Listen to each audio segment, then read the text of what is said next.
Hi everyone, it is Thursday 27th of June 2024 and welcome back to this podcast. Just trying to sort out a little bit the logistics of this. So if you're watching on YouTube, you'll see me recording it into this. If you're watching on YouTube, you'll see the full video, and I'm going to cut it up into portions for Facebook, or you can listen to the full thing wherever you get your podcasts, so Spotify, or I think it's on Apple as well, or other places. We're going to talk in this episode a little bit about off-lead stuff, and I'll apologise in advance. I'm loaded with the cold. It's been a truly miserable summer here in Scotland. Cold and windy, really unusually so, and I'm loaded with a cold, so if I'm having to pause to take a drink of water, just bear with me on that. The other thing as well is, this will probably be slightly less polished than the episodes that I had on before. If you're new to this podcast, I started doing it during the pandemic and ran it for 16 or so episodes over the course of 6 months or something like that. And I put in intro and outro music and a whole bunch of other things. That takes time. It takes time for me to edit, and I'm trying to minimise the amount of time I'm spent sitting at my desk for a variety of reasons, but one mainly for health reasons, because it's pretty toxic sitting and being sedentary for so long. So just recording them kind of on the go like this allows me to spend less time editing stuff on the computer, and I already spend too much time at my desk on the computer having to run this business and do all the social media stuff anyway. So a couple of other things. On the weekend of the 27th and 28th of July, I'll be in Maine doing a weekend seminar, so if you're interested in coming, message me and I'll send you the registration link for that. And then I'm going to be in San Diego on the 11th of August, that's 2 weeks later, doing a talk on using your dog's prey motivators. Okay, so their natural desires to chase and kill, which is what we've enhanced in them through various selective breeding for hundreds of years, and how to use those skills for play with your dog. So how to play tug properly, how to use a ball, how to get a retrieve going, and things like this. So we'll be looking at play from the aspect of prey, P-R-E-Y, as opposed to praying to your God. Alright, so I think that's the kind of logistics or the housekeeping out the way. Let's talk a little bit about on-lead and off-lead stuff. Just before I move on, if you have other topics that you're wanting me to cover, email me, info@glasgowdogtrainer.co.uk. that's info@glasgowdogtrainer.co.uk, and put podcast in the title. I'll probably get a podcast email set up as well, so you can, anything to do with the podcast, you can stick it in there and I'll look at it. So if you've got questions or topics that you want me to cover, please stick them in there. I'm just keeping an eye on the time as well. And sorry, I'm just camera equipment. Okay. And the other thing, if you're a trainer or a professional, or you've got an interesting story with your dog and you're interested in coming on to podcasts to have a chat about that, then please let me know. It's always good to have other people on as well. And hopefully when I go to the States, I'll have some decent conversations with some people too. Lastly on that, we're going to Australia in November as well, so it is the 1st, 2nd and 3rd week of November 2024. Melbourne, first weekend, whichever weekend that is. In fact, I'll tell you, that is the weekend of it's the weekend of the 9th and 10th where I'm in Melbourne. Sydney on the weekend of the 16th, and Brisbane the weekend of the 23rd.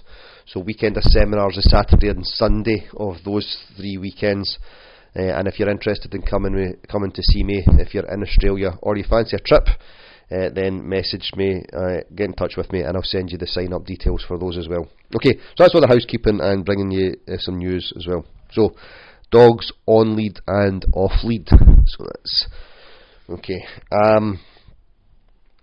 Right.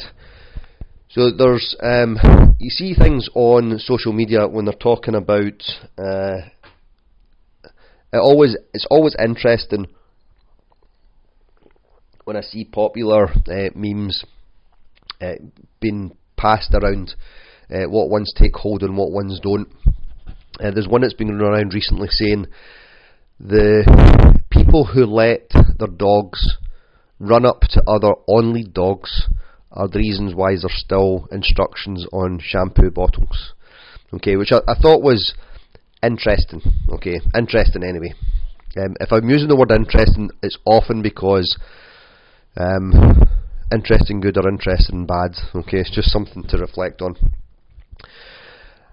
Yes, overall I would agree with that. Overall I would agree with that. If dogs are on lead, don't let your off lead dog run up towards them. Okay, and that's fairly good advice. However, the park that I work at, where if you ever see any of the videos, it is a public park.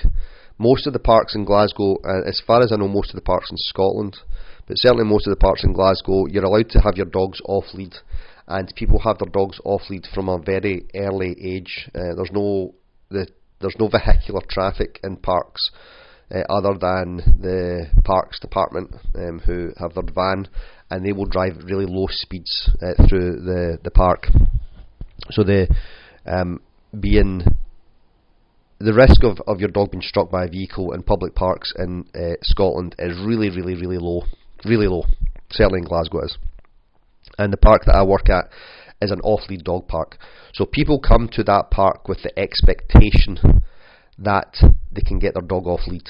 Okay, now as I'm going through this, okay, what I ask people to do when they try and listen to my content is not think in terms of black and white, and think and have an overall picture. So either take a distance view, take a view from on high, take a view from the left or from the right, have rather being drawn into a specific instant, try and take a wider view on things.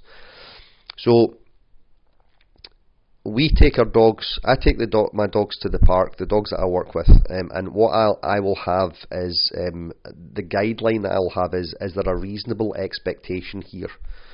So if I am walking down through the park with my dog on lead, is there a reasonable expectation that my dog can be on a path around people and dogs and be fairly well behaved? Okay, is that reasonable to expect of me or of the dogs I work with? And I would say yes, that is reasonable. Okay, so if I am walking a dog if I'm working with a dog who is showing reactive or aggressive behaviours towards other dogs, I don't think it's reasonable for me to walk anywhere with that dog. Okay, I think I have to take responsibility for my dog, my behaviour, and others. I have to take that responsibility by not putting me, the dog, the client, or the other people in a position where the dog that we are working with will lunge and bark or potentially bite or damage another dog or person. Okay, so is it reasonable that if I'm walking through a park, my dog has got, is it reasonable to assume or to expect that any dog walking on a park around other dogs has got some decent social skills? And I would say yes. Okay, now, and then if you've again seen the park that I work at on any of my social media videos, you see I'll be working maybe 50, 60, 70 metres or more away from the footpaths, the paved footpaths.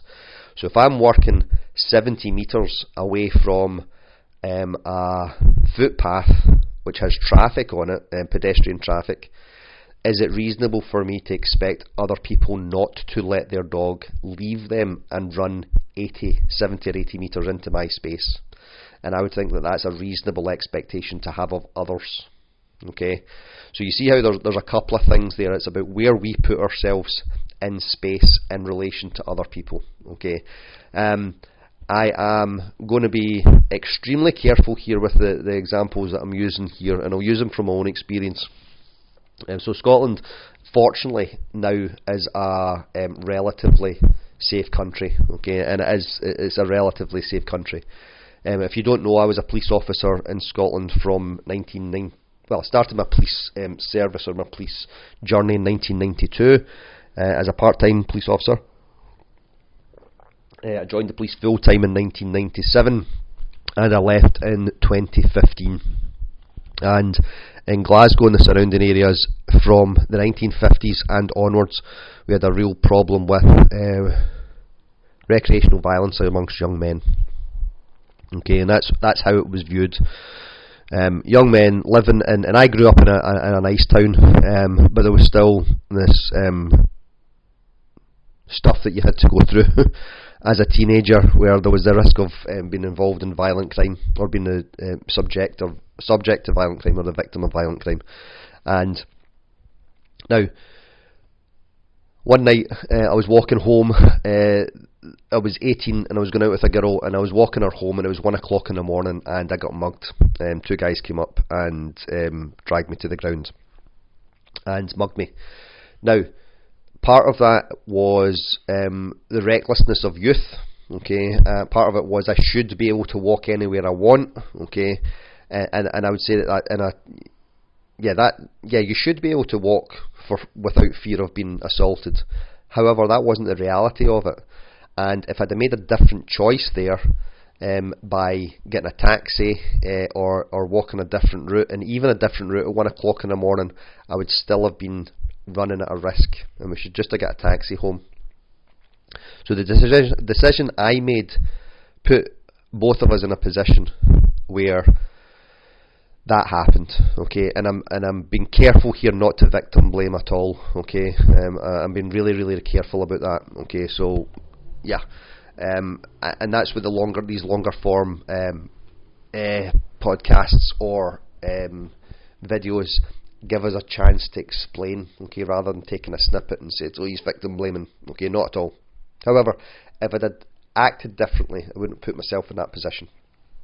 Okay, so if we've got a dog who is reactive and aggressive towards other people, we don't have the right to walk down the street and expect everybody to stay away from us, okay, because we are putting ourselves needlessly in a position where the dog that we are working with may aggress towards others. Okay, so we've got that going on. Okay, so that reasonable expectation of things. Okay, now that's talking about aggression and reactivity. We have to look at when we're talking about dogs being on lead and off lead, if we're working with puppies, because if our boisterous teenage dog is off lead and runs up, and because of the state they are, or where they are in their own personal development as a dog, their own journey through life, and they start mugging, if you like, and not in a bad way, just mugging the puppy, okay, that's a problem. Okay, so and this will bring me on to my next topic, is about on lead and off lead, and when and where. Okay, so if our dogs are not under control in these spaces where we are able to have our dogs off lead, then we have to do more training, and then and also have to manage our dogs, both themselves and their behaviour, so that we don't put them in a position that they're going to get in a bother. Okay, and that's done through use of distance and the use of long lines. Okay, so one of the things that I will say is we manage when we can't train, and we train when we can. Okay, another way to look at it is we train for the situation, we don't train in the situation. Okay, now there's nuance there, because when people take these sound bites, they're still learning that's going on in the situation. But a good rule is to look at, has my dog got the necessary training here to be off lead? Okay, I've got an advert running just now for one of my recall courses. If you're interested in that, let me know. I'll stick the link in the show notes. So it's a relatively inexpensive course, and it has a lot of information about how to build a good recall with your dog.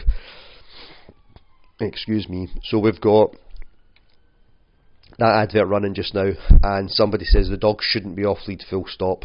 Okay. Now, I don't think that's reasonable if your laws say that your dog's allowed to be off lead, but it's off lead and under control. And I had a brief conversation with the person. They put a picture up of a sheep which had been mauled by a dog, which was not nice to look at, and certainly not a nice experience for the sheep or the dog. And the person had basically said, well, that dog should be on the lead, and I would agree, that dog should be on the lead. So I am of the opinion that if we are out in the fields and there's sheep around, those dogs shouldn't be, unless your dog is a cast iron recall, that dog shouldn't be off lead. Okay. Now I'll get to when on lead and when off lead and the bridge in the middle. Okay. So we don't have this absolute entitlement to have our dogs off lead. We've got, one of the things I'll say is we're all having a good time, or none of us are having a good time. Okay, so we don't have, or we don't have fun at somebody else's expense. So somebody has to pay for that somewhere, and in that instance, the sheep paid that price. So the person didn't pay the price because they let the dog off lead, because that was the easy option for them. The dog paid a price for being allowed off lead without the necessary information, necessary training. The sheep paid a price, and the farmer paid a price as well, because somebody took the easy option. So dues need to be paid regardless. And if we as dog guardians, responsible dog guardians, the dues that we pay are in training our dog, the investment of time and effort, and maybe even money in learning how to do this. Read a book, listen to this podcast, watch good training videos, invest time and effort into training and your dog and understanding how to train them. Okay, so we don't have our dogs off lead all the time. Okay, when to have our dogs off lead and when to have them on lead. Okay, so when I'm walking through the park, that's what we're discussing next. I'll walk through the park and I will see people, and they know me. Okay, so I've worked at that park for a long time now. Okay, over a decade and a half. They will walk towards me, and I can see them calling their dog in and putting the dog back in the lead. And I will shout at them and says, "Don't worry, it's okay. Okay, just leave your dog be." So the dog's friendly, but they've recognised that I'm the trainer and I've got an on-lead dog, so they do a good job of calling the dog back in. So even though the dog has been off lead, their dog has been off lead. It's not just off lead all the time. It's off lead if the circumstances dictate that. Another example would be you've got a dog who's super friendly with children, and the local nursery is out on a field trip, and there's 20 3-year-olds walking through the park, okay, with their little high-vis jackets on. If your dog is nuts about 3-year-olds, that your dog needs to be on the lead, okay, to do some training around those children, and then when the children leave or you move beyond that, we can take the dog back off lead again. So it's on lead and off lead. Okay, so it's not, well, I come to the park and let the dog off lead, so the dog gets to be off lead all the time. Okay, we've got another example of that in our own lives would be road conditions. Yeah, the road says that you can drive at 70 miles an hour on the motorway here, which is for everywhere else other than the US 105 kilometers per hour. Okay, so 70 miles an hour, 105, something like that, or 100. And no, it's just less than that, isn't it? Anyway, okay, around about that, 70 miles an hour of 100 kilometers per hour. That's if the road conditions dictate that that's okay. So if it's busy, it means that we have to slow our pace. Although that we're allowed to drive at that pace, we can't drive at that pace if the road conditions don't allow it. So if it's really busy, if it's chucking it down with rain, if there's snow or sleet or whatever, fog at night, and a whole bunch of other things. Okay, so you see how even though that rule is in place, let the dog off lead, other conditions might get in the way of saying no, but we can't have our dog fully off lead here. Alright, so that's, can we have the, it's not a yes, it's not an always or none. Okay, I remember when I was driving through the streets. Okay, I was driving one night and seeing a young guy, and he had his dog who was walking just down through a residential area, and the dog was walking next to him off lead. Topic for a different discussion if people object to that. But the dog was walking next to him, and as he approached the busy road, he just stopped and clipped the dog back on lead again. Okay, so he's made a decision there. I need to have my dog under control, fully under control here, by having my dog on lead around that busy street. Okay, alright. Now, the next thing that we've got is we look at a lead, a 2 metre lead, which is what I recommend. Okay, 2 metre lead, and we learn how to handle that well. The next step from that would be to have your dog on a long line. Okay, so if your dog's not fully able to be off lead, have your dog on a 10 metre, 5 or a 10 metre lead. And one of the things that I will have there is, I say to my clients, and I'll make an assessment myself, can my dog come back here under most conditions that I can expect to happen here? Okay, when I call them verbally, when I have a verbal cue, 1 or 2 verbal cues. Okay, Benji, come. Okay, something like that. And if the answer is no, or I don't know, the answer is no, and the dog should be in a long line. Okay, and you'll see me working with, if you watch any of the videos of me working dogs on long lines, it's because I look at that and say there is a chance here that the dog that we were working with will not come back when we call. So we have to have something that we can use to intervene, and that's using the long line. And that's just saying that's as far as you can go. It's putting a boundary in place. Okay, now, number of things which we'll probably talk about on subsequent episodes about how to move around our dogs and things like that. One of the things that I see people doing is we've all been children at one point, okay, and many of us have children or have been around children. They're under verbal control, so when they're younger, okay, we are generally, in most instances, faster than they are, faster and stronger than they are. That's how we've evolved. So when a child goes to run off towards danger, we are faster than them, so we can catch them, and we're stronger than them, so we can pick them up. Okay, so we can easily pick them up, run after them, pick them up, scoop them up, and get them out of danger. I see people tending to do that with their dogs, and we are not faster than our dogs, and in many cases we're not stronger than our dogs, but we're not faster than them anyway. Even an overweight pug can shift faster than most people can. So when we start doing human parenting behaviours towards our dogs, we actually tend to chase the dog away from us. Okay. Now the other part of that, from the human point of view, is that when we then say to our child, or a child in our care, or when we've been spoken to by our parents, stop there right now. Okay, that stern voice elicits an emotion in the child. Okay, and a lot of time it's mainly shame. Okay, and shame's hugely powerful. So the child then goes, I don't like getting spoken to like that, so I'm going to stop. I'm going to try and get everything back to normal. Okay, so we've got verbal control over children.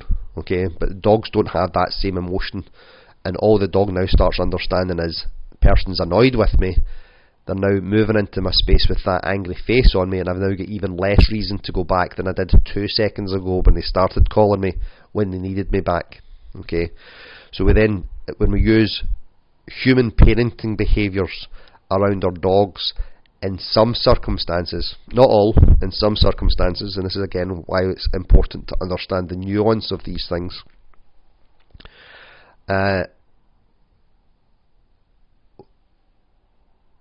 it doesn't work, okay, and it's counterproductive. Okay, so that's that background. Okay, so what I will say to my clients when I'm working with them is, when they say when can I get my dog off the long lead, okay, and I'll come back to paying the price for the long lead in a second. Okay. When can I get my dog off the long line? And I say to them, my advice is when you can't remember the last time that you had to physically intervene using that lead. So when you can't remember the last time your dog didn't respond to a verbal cue, okay, reliably after the first or second attempt, didn't respond to that cue, and it's been weeks and weeks, 6-8 weeks since the last time that happened, or you go, God, it was a long time ago. Your dog is now starting to be ready to go through the next stage of the process, which is taking the long line off and continuing the training. Okay, alright. Now, last 2 points before we finish up, okay, for this episode. We've got, when I was talking earlier on about it's not on lead and off lead, so the next stage is then it's not on the long line and then off the long line. We might go to the park one day or be in an off lead area and it might be super busy, and we go, I'm going to stick the dog on the long line today, even though for the past month we've done enough training with your dog that our dog is doing well fully off lead. But you go that day and go, nah, it's too risky today to take the chance. So dog goes back on the long lead. Okay, now that doesn't mean the dog has to go back on a 2 metre lead or a 6 foot lead. It just means that we can make a decision, which piece of equipment do I use in order to maintain success. Okay, so again, it's not black and white. Okay, we've got these areas of 2 metre lead, 5 metre lead, 10 metre lead being off lead. Okay, and it's not, we just now do that. Okay, so looking at this, if you're watching this on YouTube, okay, I haven't used this, and you'll be listening to this if you're listening to it somewhere. So the recording device I'm holding in my hand here, it's been a long time since I used this. So I had to remind myself of how to use it, and our dogs are like that as well. And if I was tired and I've got the cold, it means that I then go, alright, I'm having to concentrate a little bit more. So our dogs are like that as well. Okay, so we've got, it's not a take the dog off lead and they're now fully off lead forever. Under those circumstances, yeah, we all have wobblers where we have to be reminded of things. Okay, and then the last point is the payment, investing the time and effort into using a long lead well. Okay, and a long lead, any lead, I am of the opinion that our leads should be used as a seat belt. It's not there to be used as a set of brakes or a steering wheel. Okay, as best as we can. It's not a perfect analogy, but it's a fairly good one. So we use a long lead in an emergency if we need to, which then means that we have to handle the long lead well. We maybe have to get used to the long lead being dirty sometimes and our hands being dirty, so either buy a pair of gloves. Excuse me, it's just I'm having to drink, so I'm obviously having to swallow some air, which is giving me a little bit I'm burping a little bit, which is probably a little bit too much information for you, but hey ho. How to handle that lead well, how to keep the tension off lead, but only give the dog so much slack on that lead that they don't have a 30, a 10 metre lead they have the full 10 metre lead, in which case they can build up all that speed and are then hitting the end of the lead. Okay, so it's how much slack to give the dog out and when to bring it in. So that's kind of like belaying on a rope climb. Okay, if you're on the rope, you're on the safety rope and you're belaying someone, you don't give them loads and loads and loads of slack. You give them enough slack to climb, but you have to keep enough, it's only enough for them to climb in case they fall off, so that they're not falling 30 feet, in which case they could crash against the rocks or fall to the ground because you've given them far too much rope. Okay, so it's very, very similar to that. Alright, so yeah, not a bad start for this next season. We'll just finish there. Again, just as a reminder, if you're still with me, because a lot of people finish up when I start tidying up, contact me. Okay, you know how to get a hold of me. You can contact me through my various social media channels. You can email me. Hope to see some of you in the US or in Australia. and hope to see some of you on the online course for recall. Okay, so much love to you, and thanks for tuning in, and I'll catch you next time.